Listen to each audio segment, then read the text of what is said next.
I used to believe fear was loud screaming alarms, panicked shouting, and the thunder of weapons fire, but that belief died the moment I descended into the Necron Tomb, because real fear is quiet, patient, and watching you long before you realize you are already doomed. My name is Arlen Voss, not a space marine, not an inquisitor, not a hero worthy of remembrance, just a contracted geological surveyor assigned to a Mechanicus expedition on an unremarkable dead world catalogued as LX-17 Theta, a dust-choked planet at the ragged edge of imperial charts, the kind of place forgotten the moment it is logged, and that is precisely why it was chosen, because nothing important was ever supposed to be here. The first warning should have been the silence, not the absence of wind or wildlife, but the way sound itself seemed to vanish, as if the planet swallowed noise whole, refusing to let it echo. Our scanners detected a rhythmic energy pulse beneath the bedrock, too symmetrical to be natural, too ancient to be human, and when the tech priests whispered possibilities, their mechadendrites twitching with barely contained excitement, I felt an unease I couldn't name. We drilled for 2 days, adamantium teeth screaming against alien metal that refused to yield until suddenly it did, collapsing inward like a mouth opening to accept prey. They ordered me down first because I was expendable, because I had no rank to protest, and because someone always has to be the first fool to step into the dark. My boots touched a surface colder than void steel, etched with glowing green lines that pulsed faintly beneath my feet, patterns that hurt to look at for too long, as if my mind rejected their geometry. The chamber was vast beyond comprehension, pillars vanishing into darkness above, the air stale with an age that mocked the Imperium's entire history. I remember reporting back that we had found something artificial, something vast, something wrong, and the Muggos' voice crackled with delight as he confirmed my fear with a single word spoken too casually: Necron. They laughed nervously at first, as if saying it lightly might make it harmless, and then the lights flickered, the floor thrummed, and the statues lining the walls opened their eyes. Green light ignited across the hall in perfect unison, and the silence shattered into mechanical awakening as ancient machines stirred from a sleep longer than humanity's entire existence. The first Gauss shot erased a man from the waist up, not burning him, not tearing him apart, but unmaking him, molecule by molecule, leaving only drifting ash where a living soul had stood seconds earlier. Panic followed instantly, men running, screaming, firing lost guns that did nothing but scorch metal that healed itself before my eyes. I ran because instinct demanded it, because survival screamed louder than loyalty, because staying meant certain annihilation. I never saw who sealed the breach, only the shadow sliding closed above me, cutting off daylight, cutting off hope, entombing me with the dead and the deathless alike. When the screams stopped, when the firing ceased, when the echoes faded into that unbearable silence again, I realized the worst truth of all: the Necrons hadn't killed me, and in that moment, I understood that survival was not mercy, it was the beginning of something far worse. Time lost all meaning inside the tomb because there was no sun to measure it against, no chronometer that still functioned. Only the slow, suffocating passage of fear measured in heartbeats and whispered prayers. I moved through corridors that curved in ways architecture should not, walls sliding silently when I wasn't looking, passages rearranging themselves like a living labyrinth intent on guiding me somewhere I did not wish to go. The air hummed constantly, a low vibration that I felt in my teeth more than my ears, and sometimes the floor shuddered as if colossal machines shifted far below, awakening systems that had slept since before mankind learned to crawl upright. I learned quickly that light was a liability, that illumination drew attention, and so I navigated mostly by touch, by memory, by the faint green glow etched into the walls that pulsed like veins beneath cold metal skin.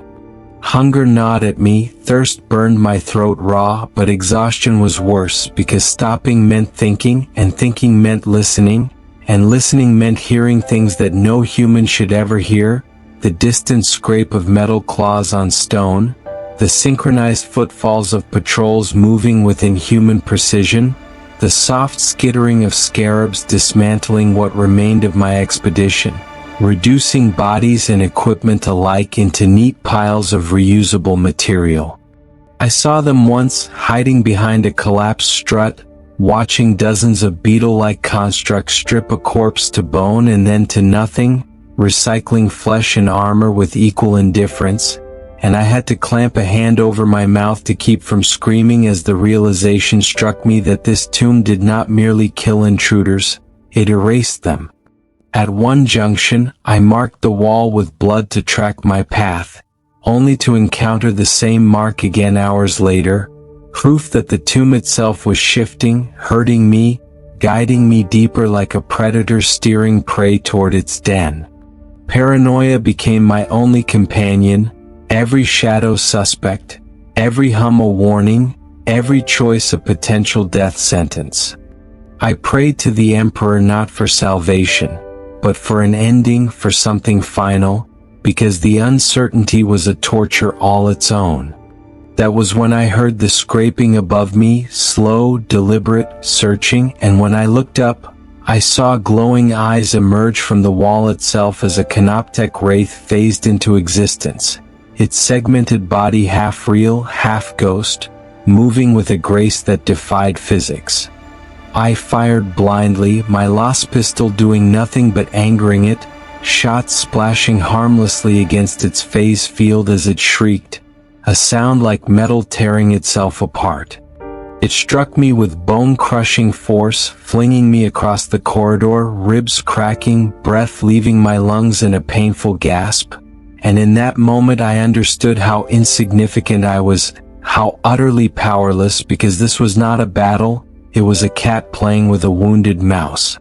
I survived only by chance, by desperation, by driving a shard of alien metal into its eye when it flickered solid for a fraction of a second. And even then it did not die, it merely retreated, furious, promising pursuit. I ran until my legs failed, until my vision blurred, until I collapsed in a dark alcove and realized I was no longer alone. A voice whispered my name, human, familiar, impossible, and when I turned, I saw Lieutenant Hale, one of our security officers I had watched die in the initial massacre, standing there, breathing, alive, and smiling just enough to make my blood run cold. Relief nearly killed me because it made me careless, because I wanted so desperately to believe I wasn't alone that I ignored the wrongness clinging to Hale like a corpse's chill. His movements were stiff, his words few, his eyes unfocused, and when I noticed the small metallic scarab embedded at the base of his skull, its legs twitching gently as if tasting my presence, understanding struck like a blade. Mind shackle scarab. I remembered the warnings, the Mechanicus lectures I had half listened to, devices that burrowed into the nervous system and turned men into puppets, bait, tools. When Hale asked if I was alone, his voice flat and wrong, I realized the tomb wasn't hunting me blindly anymore, it was studying me, learning, adapting. I shot him before he could speak again, mercy and horror colliding as clarity returned to his eyes just long enough for him to whisper thanks before he died for real this time. The scarab lunged for me, shrieking in static fury, and I crushed it beneath my boot, shaking, retching, my sanity fraying further. The noise drew attention, and soon I heard it again, the scrape, the howl, the wraith returning, joined by something worse, something wet and eager.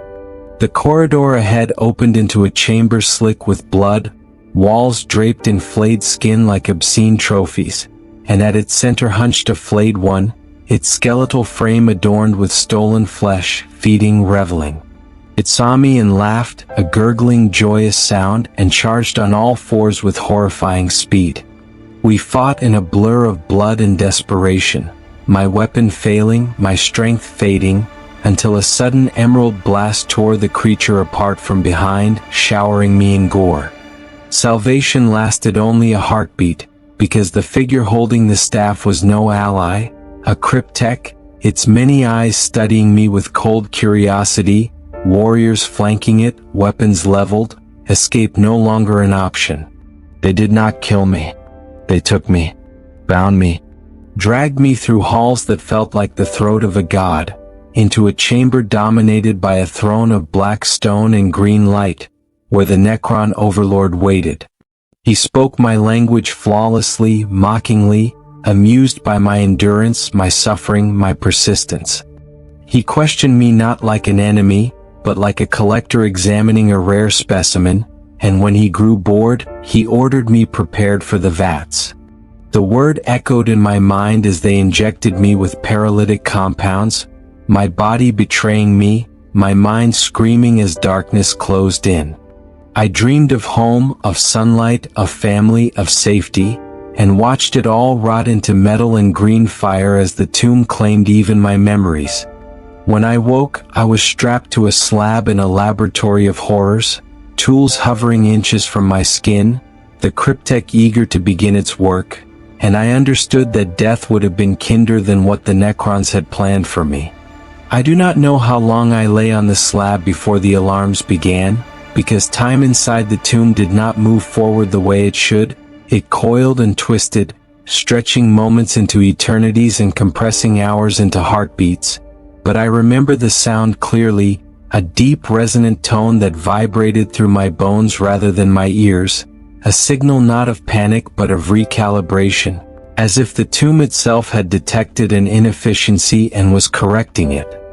The cryptek had left me alone, suspended between consciousness and paralysis, my body numb yet screaming internally as invasive tools hovered millimeters from my skin, their edges humming with restrained energy, and when the lights flickered and dimmed for the first time since my capture, instinct overrode terror. I forced my fingers to move, willing sensation back into them through sheer stubbornness, tearing skin against restraints slick with dried blood until pain finally punched through the numbness like a blessing. Somewhere nearby I heard metal on metal, distant clashes, distorted energy discharges, the unmistakable sounds of Necron systems engaging something they had not fully anticipated, and in that moment I understood a fundamental truth about the tomb. It was vast, ancient, and powerful, but it was not infallible. I rolled from the slab and hit the floor hard, the impact knocking the breath from my lungs, my vision swimming as I crawled for the nearest fallen tool, wrapping my hands around a blade of alien origin that felt too light, too perfectly balanced, as if it had been waiting for a hand to claim it. Scarabs poured from the walls almost immediately, sensing movement, their metallic bodies clicking hungrily as they surged toward me in a living tide, and I fought them blindly, slashing, stomping, screaming as they bit into my boots and calves, stripping material with terrifying efficiency. I ran because stopping meant being dismantled piece by piece, and the corridors beyond the laboratory were chaos, systems half awake, patrols rerouting, flayed ones shrieking as they tore into anything that moved, including their own kind, driven mad by whatever disruption rippled through the tomb's command network. I followed no map, only instinct, choosing passages that felt less watched, less aligned, ducking beneath sweeping Gauss fire as Necron warriors engaged unseen targets further down the halls. Once, I nearly collided with a group of human survivors, 3 men from my expedition, their faces hollow with shock and hope, and for a heartbeat I believed we might escape together, but the tomb had learned by then, walls sliding shut with surgical precision, separating us as green light flooded the corridor and erased their screams in seconds. The guilt nearly broke me, but I kept moving, climbing through maintenance shafts slick with coolant, squeezing through spaces never meant for flesh, emerging into chambers where gravity shifted without warning, hurling me against walls or pinning me to the floor until I clawed my way free. The tomb fought me every step of the way, doors sealing just ahead, floors dropping out beneath my feet, canoptek constructs emerging from the walls like antibodies responding to an infection, and I realized with a chilling clarity that I was no longer just escaping, I was being tested. When I finally saw the surface access shaft, a vertical tunnel stretching impossibly high toward a faint circle of dull daylight, hope flared so sharply it hurt, and I began to climb, muscles burning, lungs screaming, ignoring the blood slicking my hands.